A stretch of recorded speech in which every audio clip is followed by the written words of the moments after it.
एक बार की बात है। एक गांव में एक लड़का रहता था। उस लड़के का नाम सौरभ था।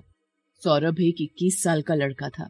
सौरभ के माता पिता का देहांत उसके बचपन में ही हो गया था, इसीलिए वो अपनी नानी के साथ गांव में रहता था। सौरभ की नानी सौरभ को बहुत प्यार करती थी और उसका बिल्कुल उसके माँ बाप की तरह देखभाल करती थी। सौरभ भी अपनी नानी से बहुत प्यार करता था। नानी ने सौरभ को कभी भी उसके माँ बाप की कमी महसूस नहीं होने दी। नानी को मोर और मोरनी पालने का भी बहुत शौक था। उनके पास एक बहुत बड़ा बगीचा था जिसमें बहुत सारे मोर और मोरनी थे। नानी उनकी बहुत देखभाल करती थी। वे उन मोर और मोरनी को अपने बच्चों की तरह ही रखती थी। एक दिन सौरभ अपनी नानी से अपनी पढ़ाई के सिलसिले में बात कर रहा था। नानी माँ, मुझे अपनी पढ़ाई के लिए देश के बाहर पढ़ने जाना है। अरे वाह बेटा, ये तो बहुत बढ़िया सोचा है तूने। देश के बाहर जाकर पढ़ेगा तो बड़ा आदमी बनेगा और अपनी नानी माँ का नाम रोशन करेगा। नानी, मैं बहुत खुश हूँ कि आप मेरे इस फैसले से सहमत हो। मैं जल्दी ही यहाँ से जाने के लिए रवाना हो जाऊंगा। अरे, इतनी जल्दी क्यों? अपनी नानी से दूर जाने की ज्यादा जल्दी है तुझे? नहीं नहीं नानी माँ, ऐसा नहीं है। मुझे क्यों जल्दी होगी आपसे दूर जाने की, पर मेरी पढ़ाई भी तो जरूरी है ना। ठीक है, पर तू एक बात बता कि जब तू यहाँ से चला जाएगा तो मैं कैसे अपना दिल बहलाऊंगी, कैसे अपना मन लगाऊंगी? नानी सौरभ के इतना मनाने पर मान जाती है और उसे बाहर देश पढ़ने के लिए जाने के लिए हाँ कर देती है। ठीक है, जैसी तेरी मर्जी। कुछ ही दिनों बाद सौरभ बाहर देश पढ़ने के लिए चला जाता है और गांव में नानी अपने मोर मोरनी के साथ सौरभ के इंतजार में अकेली रहने लगती है। बहुत साल हो गए थे सौरभ को गए हुए, पर फिर भी नानी उसका उतनी ही तीव्रता से इंतजार करती रही और सौरभ वो विदेश में दिल लगाकर पढ़ाई कर रहा था। वो भी अपनी नानी माँ से मिलने के लिए बहुत उत्सुक था। एक दिन सौरभ अपनी नानी माँ से फोन पर बात करता है।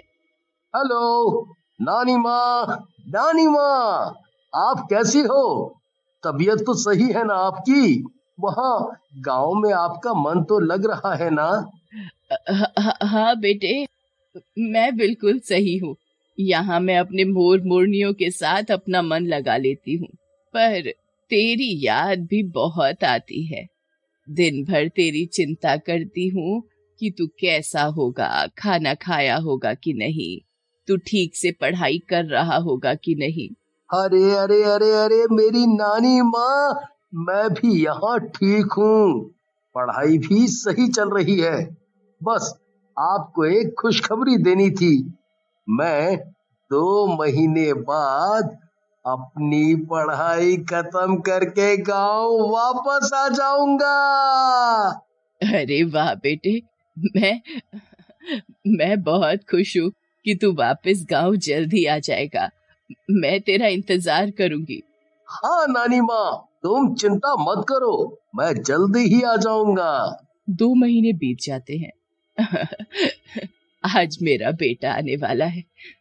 वो पक्का मुझे देखकर सबसे पहले तो गले लगा लेगा। जब वो आएगा तो उसे ढेर सारी स्वादिष्ट स्वादिष्ट मिठाइयाँ खिलाऊंगी। पता नहीं वो बाहर देश में कैसा खाना खाता होगा। यहाँ मेरे हाथ का खाना खाएगा तो बहुत खुश हो जाएगा। वहीं दूसरी ओर सौरभ गांव जाने के लिए रवाना हो जाता है। सौरभ एयरपोर्ट पर उतर जाता है और कैब करके गांव की तरफ निकल जाता है। सौरभ भी अपनी नानी माँ से मिलने के लिए बहुत बेताब होता है। सौरभ कैब में बैठा हुआ होता है, तभी सामने से एक बड़ा सा ट्रक आ जाता है। कैब के ड्राइवर का ब्रेक फेल हो जाता है और उनका एक्सीडेंट हो जाता है। एक्सीडेंट में ड्राइवर और सौरभ दोनों ही घायल हो जाते हैं। ट्रक वाला उन दोनों को हॉस्पिटल ले जाता है। ड्राइवर को फिर भी बचा लेते हैं, पर सौरभ को नहीं बचा पाते और सौरभ वहीं पर मर जाता है। हॉस्पिटल वाले सौरभ की लाश को शमशान में जाकर दफना देते हैं। वहां नानी सौरभ के इंतजार में बैठी होती है। इतनी देर हो गई, ये सौरभ अभी तक आया क्यों नहीं? नानी वहीं घर के बाहर दरवाजे पर खड़ी होकर सौरभ की राह देखती रही, पर इस बात से अनजान थी कि अब सौरभ कभी नहीं आने वाला। नानी को दरवाजे पर इतनी देर से खड़ा देख एक शख्स उनके पास आता है और पूछता है। अरे नानी, इतनी देर से यहाँ दरवाजे पर क्यों खड़ी हो?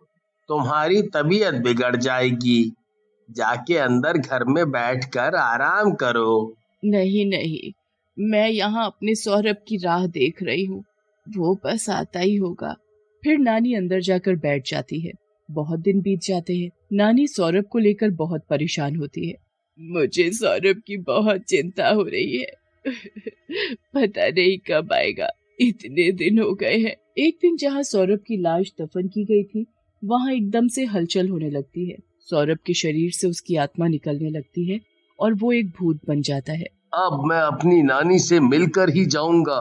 वो कितनी चिंता में होगी, मेरी कितनी चिंता कर रही होगी। जब उन्हें पता चलेगा कि मैं जिंदा नहीं हूँ तो वो कितनी दुखी होंगी। इससे पहले कि ये बात उन्हें किसी और से पता चले, मुझे ही कुछ करना पड़ेगा। भूत गांव की तरफ जाने के लिए रवाना हो जाता है। जब वो नानी के घर पहुंचता है तो वो देखता है कि उसकी नानी माँ अभी भी उसके इंतजार में बैठी है। अभी भी वो उसी उम्मीद में है कि कब उनका सौरभ लौट कर आएगा और कब अपनी नानी माँ को गले लगा लेगा। नानी सौरभ के इंतजार में इतनी पागल हो गई थी कि वो अपनी मोर मोरनियों से भी पूछ रही थी, अरे क्या किसी ने मेरा सौरभ देखा क्या? वो वापस आने वाला है, मुझे पता है वो आने ही वाला होगा। जब भूत ये सब देखता है तो वो अपने आप को रोक नहीं सका और जाकर अपनी नानी के सामने खड़ा हो जाता है। नानी माँ, मैं आ गया। देखो, मैं आपके सामने हूँ। मैंने आपको बहुत इंतजार कराया है ना, अब नहीं कराऊंगा। मैं वापस आ गया हूँ। पर नानी भूत को नहीं देख पाती। भूत को कुछ समझ नहीं आ रहा था कि वो क्या करे। अब कैसे वो अपनी नानी को बताए कि वो अब जिंदा नहीं है। नानी सौरभ के ख्यालात में इतनी खो चुकी थी कि उनको खाने पीने का ध्यान ही नहीं रहता। नानी या तो चौखट पर खड़ी नजर आती थी या फिर अपने मोर मोरनियों से सौरभ के बारे में बात करती हुई नजर आती थी। भूत नानी की ऐसी हालत देखकर बहुत परेशान हो जाता है। फिर उसको एक उपाय सोचता है। नानी माँ को अपने मोर बहुत पसंद हैं। अब यही मोर मेरी नानी को मेरे बारे में बताने में मदद करेंगे। नानी जब भी चौखट पर खड़ी होती थी या कहीं और होती थी तो भूत उनका एक मोर चुरा कर ले जाता था। भूत हर रोज नानी का एक मोर चुरा कर ले जाता था और उनको एक जंगल में जाकर बांध देता था। थोड़े दिन बाद नानी को महसूस हुआ कि उनके बगीचे से कुछ मोर कम होने लगे हैं। नानी को कुछ समझ नहीं आता कि ये सब कैसे हो रहा है। एक बार नानी को बगीचे में किसी के पैरों के निशान दिखाई देते हैं और उनके साथ मोर के पैरों के भी निशान थे। हो ना हो, ये जरूर चोर का काम है। लगता है कोई चोर मेरे मोरों की चोरी कर रहा है। अब मैं इन पैरों के निशानों का पीछा करती हूँ, क्या पता शायद उस चोर का पता चल जाए। नानी उन पैरों के निशानों का पीछा करते करते एक जंगल की तरफ पहुंच जाती है। भूत नानी को जंगल की तरफ आते हुए देख लेता है और फिर सारे मोरों को बाहर छोड़ देता है। नानी एक साथ ढेर सारे मोरों को आते हुए देखकर समझ जाती है कि ये उसके ही मोर हैं और अपने मोरों को सही सलामत अपने सामने देखकर खुशी से रोने लगती है। भूत नानी के सामने आकर खड़ा हो जाता है और उसमें से एकदम से रोशनी चमकने लगती है और फिर वो भूत सौरभ जैसा दिखने लगता है।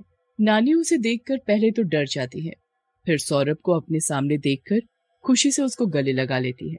पर वो उसे छू नहीं सकती क्योंकि वो तो सिर्फ उसकी आत्मा होती है। ये क्या, मैं तुझे छू क्यों नहीं पा रही? क्योंकि मैं मर चुका हूँ। ये मेरी आत्मा है। गांव के लिए आते वक्त मेरा एक्सीडेंट हो गया था। इसकी वजह से मेरी मौत हो गई। उस हाईवे के पास ही हॉस्पिटल वालों ने मेरे शरीर को गाड़ रखा है दादी। क्या? ये क्या हो गया मेरे साथ? नहीं बेटा, नहीं, ये नहीं हो सकता। नानी ये सब सुनकर बहुत रोती है और भूत वहां से गायब हो जाता है। नानी अपने मोरों को वापस घर ले आती है और कुछ दिनों बाद वहीं पास वाले शमशान से सौरभ के शरीर का अंतिम संस्कार करवा देती है ताकि उसकी आत्मा को शांति मिले।